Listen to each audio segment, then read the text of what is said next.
Hi, I'm Professor Graham Yorston, and by popular demand, this is the first of a series of asylum horror stories. The incredible but true story of a promising young doctor who was given too much power and who abused that power to literally carve people up.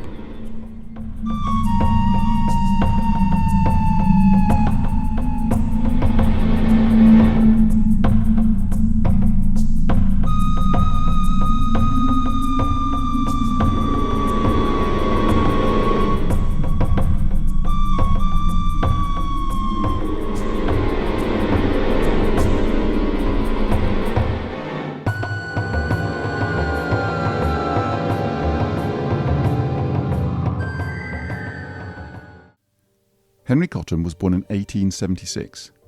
He studied medicine at Johns Hopkins in Baltimore and worked with Dr. Adolph Meyer, the most important figure in American psychiatry in the early 1900s. He showed great promise and went to Germany for 2 years to study under Emil Kraepelin and Alois Alzheimer, pioneers of the new scientific approach to psychiatry. In 1907, he was appointed medical director of the New Jersey State Lunatic Asylum in Trenton. With the job came enormous power, absolute control over the lives of his patients and all of the staff at a hospital that housed over 2,000 souls at its height. He would have decided what people ate, what they drank, how much fresh air they had, whether they could see their families, what treatments they had, and of course, when, if ever, they were discharged. He actually started quite well, instituting progressive ideas such as getting rid of mechanical restraints, a policy which began much earlier in Europe but was slow to catch on in the US, and instituting daily meetings with the nurses and attendants to make staff-patient interactions more therapeutic. He also introduced occupational therapists to help patients get back to work and hired social workers, both innovative roles at the time. He was fascinated by new ideas, but not too impressed with the theories of Sigmund Freud and his followers, which he thought would lead to quackery and pseudoscience. He was interested, however, in the ideas of John Harvey Kellogg, unconventional doctor, nutritionist, and inventor of breakfast cereals and strange health contraptions, including various vibrators and a mechanical slapping device. All designed, before you get too excited, to ensure a healthy lifestyle including regular cleansing of the bowels and sexual abstinence. His tasty cornflakes were meant to be an aphrodisiac. That's the opposite of an aphrodisiac. And who knows, maybe he was right. He did live to the age of 91. Cotton was also interested in the emerging theory of focal sepsis, the idea that localized areas of infection caused mental illness. He wasn't the first to think about these ideas. They began with a French physician in the 1880s, but he was certainly the person who pursued them with the greatest conviction. He started by pulling out patients' teeth. Broken teeth, filled teeth, rotten teeth, crowned teeth, unerupted teeth, perfectly healthy teeth, all of them gone. If this failed to effect a cure, he went after other sources of infection in the tonsils and adenoids and the sinuses. If that didn't help, he moved on to the spleen, the gallbladder, the stomach, and the colon. He was particularly suspicious of women's cervixes, so they would go too, often along with their wombs, ovaries, and fallopian tubes. And just to show he wasn't sexist, he would often whip off a man's testicles as well. Never before or since has such extensive surgery been carried out for reasons of mental health. As the hospital director, he employed a dentist and a surgeon to do most of the dirty work in the early years, but later on he actually did some of the surgery himself. He wasn't trained as a surgeon, he just decided to have a go.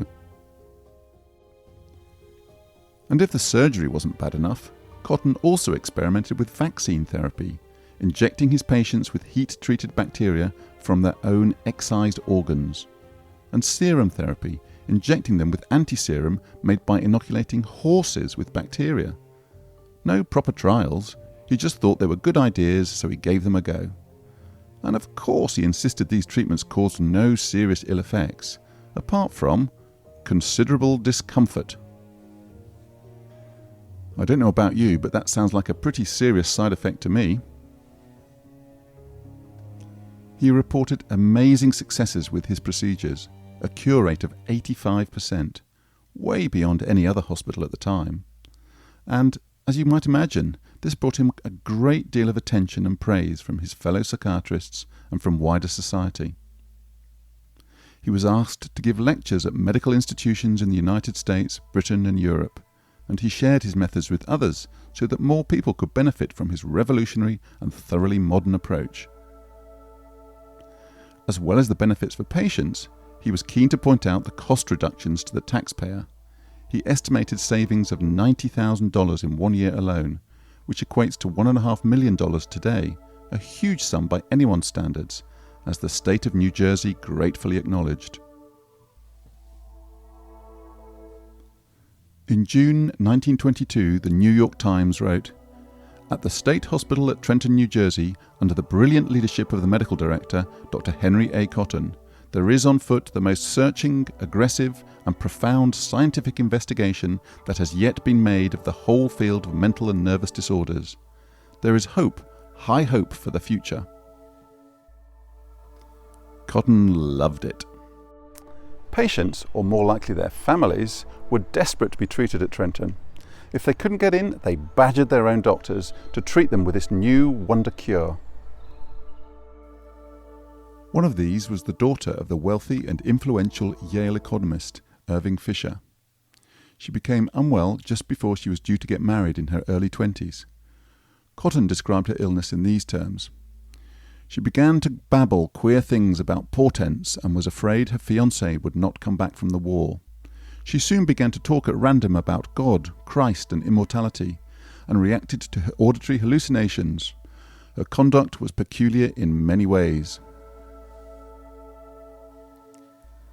Her father asked for her to be transferred from a private asylum to Trenton, where even though she was too agitated and distressed to have any x-rays taken, Cotton concluded on the basis of laying his hands on her abdomen that her schizophrenic illness was due to a marked retention of fecal matter in the cecal colon. In other words, constipation. And he recommended major abdominal surgery. Her parents were hesitant about the surgery, but Cotton tried to persuade them that the operation would not cause her much pain, as there were few nerves in the bowels. Absolute nonsense, of course, as anyone who has had or seen a laparotomy would know. While her parents were still deciding what was best, he had her 2 unerupted molars extracted, and after finding bacteria in her cervix, had this removed as well. He then gave her 2 courses of his anti-streptococcus horse serum, after which she developed a lung abscess and died. You would have thought that Fisher would have been angry with Cotton for killing his daughter, but incredibly, he remained a strong advocate of the focal sepsis approach for the rest of his life. If the Yale economist didn't recognize the dangers of being subjected to Cotton's scalpel, his patients certainly did, and many resisted violently as they were dragged into the operating theatre, kicking and screaming. Informed consent? Not really in Dr. Cotton's vocabulary. But what about other psychiatrists? Surely someone must have stood up and said something. Indeed they did. 2 doctors at an even larger mental hospital in New York, initially hoping to replicate the work of Cotton to get the same cure rates, carried out a series of similar operations. The difference was that they compared the results of those they operated on with those they did not. They reported their findings in a journal, and this is the results table they published. I cannot emphasize enough how important this paper was in advancing psychiatry towards a more scientific approach to testing new treatments. It was one of the first ever case control studies in psychiatry, and it is plain for anyone to see that the outcome for those operated on was no better and possibly slightly worse than those who were not. This paper should have closed down the Trenton operating theatres for good. But how did Dr. Cotton respond? He completely ignored it and carried on undeterred. Rumblings of discontent continued from unhappy patients, staff, and other psychiatrists. And Adolf Meyer, his old boss and head of the most respected psychiatric clinic and training institution in the United States, was asked to carry out an independent review of Cotton's work in 1924. Meyer asked another of his former students, Dr. Phyllis Greenacre, to conduct the study. Despite every effort by Cotton and his staff to be as unhelpful and obstructive as possible, it was soon clear that there were major problems at the hospital, both clinically and with the records, which were chaotic and contradictory. Strangely, her findings were never made public, and Meyer had Greenacre taken off the case before she was able to finish her investigation. The following year, criticism of the hospital reached the New Jersey State Senate, which launched its own inquiry. However, the outcome was that the trustees confirmed their confidence in the director, upon whom they lavished praise, dubbing him a true pioneer in his field. It was easy to ignore the complaints of those who'd been butchered. They were mentally ill. I wonder if the Senate would have been so keen for him to continue his pioneering work if it had cost more rather than saved money. Cotton was able to cash in on his fame by opening a private hospital in New Jersey, and there was no shortage of wealthy clients seeking out and paying handsomely for what they believed to be the most modern treatment available. Adolf Meyer's reluctance to confront Cotton, his former student, and the man he had recommended for the medical directorship of the hospital, allowed him to continue his practices there for another 9 years. 9 years in which thousands of people were carved up and had their organs needlessly removed. His victims sadly included his own sons, Henry Jr. and Adolf, both of whom had all their teeth removed to protect them from mental illness before going to Princeton. It did no good, and both later killed themselves. He also persuaded his wife to have her teeth taken out, and during a period of stress and anxiety, he had some of his own teeth extracted. Another report on Cotton's work was begun in 1932. It, too, failed to be completed. But time eventually caught up with Henry Cotton. He died suddenly of a heart attack in 1933 at the age of 56. That should have been the end of the barbaric treatments at Trenton, but his successors continued to carry out dental clearances until the late 1950s. His influence abroad also continued after his death. When I began my first job as a consultant in Scotland in the late 90s, I took over a ward of long-stay patients, one of whom had had all of his teeth removed in 1956 and had been in hospital ever since. Ah well, at least none of this would happen now. At least the psychiatric profession has acknowledged its past failings, hasn't it? This is an article written in 1999 by the then medical director of Henry Cotton's Hospital, describing its history and published in the most important psychiatric journal in America. It reads, "In 1907, Dr. Henry A. Cotton became the medical director, and a new era in the treatment of mental diseases began. Among other improvements, Dr. Cotton is credited with abolishing all forms of mechanical restraints and implementing daily staff meetings to discuss patient care." There is no mention of Cotton's barbaric surgery or ill-conceived vaccines, the thousands of unnecessary operations, the 45% death rate, the chaotic records, the suppressed inquiries, or the inflated claims of patients being cured. If psychiatry is ever to shed its tarnished image, it must do so by being open and honest about its past. Glossing over and covering up uncomfortable truths will convince no one, and simply perpetuate the stereotype of the evil asylum doctor. Before I finish, I'd just like to explore why Henry Cotton clung onto his belief so doggedly and continued to carve out the organs of his powerless patients when all the evidence showed that this was worse than useless. Was he mad? Was he delusional, as others have suggested? I don't think so. I think it is more likely that he was a narcissist who was so certain of his own brilliance and superiority that he would not, could not entertain anything that might threaten his grandiose self-image. He clearly believed in his treatments, as he had his own teeth pulled in a rare moment of vulnerability when he was under investigation by the state. And he certainly loved all the attention he got. A typical narcissist. Narcissistic personality disorder isn't in the World Health Organization's classification of diseases, only the American Diagnostic and Statistical Manual, the DSM-5. And so for a long time I didn't really believe in it as a disorder in its own right. But then I came across some very interesting patients in my own work as a forensic psychiatrist who were not psychotic and subtly different to psychopaths, but who were very dangerous and very resistant to psychological treatment. Narcissists. The term comes from the Greek myth of Narcissus, a handsome young man who fell in love with his own reflection in a pool and was unable to drag himself away as he was so gorgeous.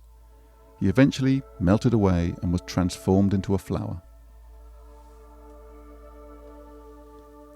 These are the 9 traits in the DSM. A grandiose sense of self-importance, preoccupation with fantasies of unlimited success, power, brilliance, beauty, or ideal love.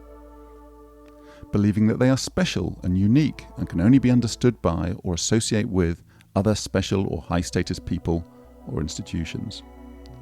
Requiring excessive admiration, a sense of entitlement, unreasonable expectations of especially favourable treatment or automatic compliance with their expectations. Being interpersonally exploitative, taking advantage of others to achieve their own ends. Lacking empathy, unwilling to recognise or identify with the feelings and needs of others.